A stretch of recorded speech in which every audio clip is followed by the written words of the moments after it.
আসসালামু আলাইকুম এভরিওয়ান, কি হচ্ছে সবার, কেমন আছেন সবাই? আশা করি অনেক ভালো আছেন। প্রতিদিনের মতো আজকে একটা নতুন ভিডিও নিয়ে হাজির হয়ে গেলাম। আজকে একটা নতুন লফটে এসেছি।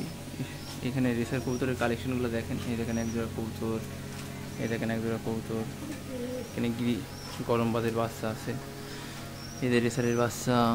এই যে এখানে একজোড়া কবুতর, এই দেখেন এখানে আছে, এখানে আছে, এইখানে এইখানে এই দেখেন এইখানে, এই দেখেন সব রেসারের বাচ্চা দেখছেন। রেসার কবুতরের বাচ্চা, এই যে রেসার কবুতরের বাচ্চা, এই যে লোটন, এগুলো লোটন কবুতর। এটা শাটিং নাকি, এই যে এখানে লোটন কবুতর আছে একজোড়া, দেখছেন কত সুন্দর লোটন। লোটন তারপরে দেখেন এখানে একজোড়া মন্ডিং না কি যেন নাম, এগুলা সেই কবুতর আছে। এই লোটন দুটো দেখেন কত সুন্দর। আরও অনেক ধরনের বাচ্চা আছে, বুঝছেন।